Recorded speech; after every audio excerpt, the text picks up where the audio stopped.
हम अपनी कमियां ढूंढ सकते हैं, परंतु कब? जब हम ये महसूस करें कि हम में कुछ कमियां हैं और उन्हें सुधारने की जरूरत है।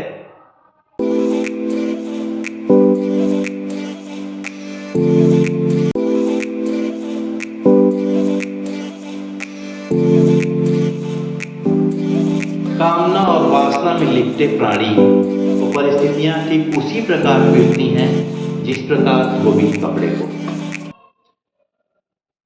और तब तक पीटती रहती हैं, तब तक पीटती रहती हैं जब तक उन्हें हमारे भीतर के मैल के साफ हो जाने का विश्वास ही नहीं हो पाता। और हम पीटते रहते हैं, मर मर के जीते रहते हैं। इतना सब कुछ होने के बाद भी ये जीवन समाप्त नहीं होता। सच पूछिए तो जीवन जो है ये संयोग और दुर्योग नामक दो महारथियों के बीच का संघर्ष है। जब तक संयोग प्रबल है तब तक दुर्योग हमारा कुछ नहीं बिगाड़ सकता। जहां संयोग कमजोर हो जाता है, दुर्योग हमारा जीवन हरण कर लेता है। संयोग अगर प्रबल है तो प्रलय जैसी विष्का झेलने के बाद भी इंसान जीवित रहता है। परमाणु बम, भूकंप, बाढ़ जैसी भीषण त्रासदियां भी उसका कुछ नहीं बिगाड़ सकती।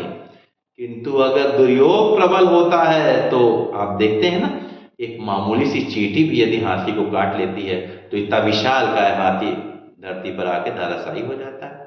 ठीक वैसे ही एक मामूली सी सुई चुभने पर भी इंसान टिटनेस की बीमारी से ग्रसित होकर के मृत्यु को प्राप्त हो जाता है।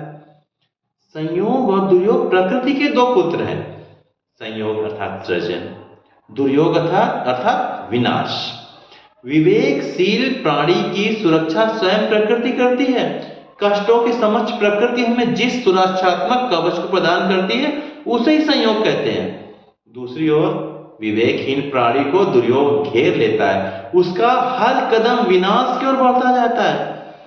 मनुष्य जितना अधिक विवेकशाली होगा उतना ही सक्षम भी होगा, क्योंकि विवेक ही सही गलत की पहचान कराने में पूर्णतः पारंगत भी करता है, और मनुष्य की यही क्षमता उसे संसार के दूसरे जीवों से अलग करती है और समस्त प्राणियों में श्रेष्ठता प्रदान करती है।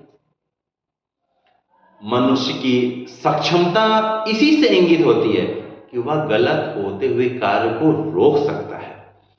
यही उसके विवेक की परख भी होती है, जबकि पशु ऐसा नहीं कर सकते। जी हां, जानवर ऐसा कभी नहीं कर सकते। हम अपनी कमियां ढूंढ सकते हैं, परंतु कब? जब हम ये महसूस करें कि हम में कुछ कमियां हैं और उन्हें सुधारने की जरूरत है।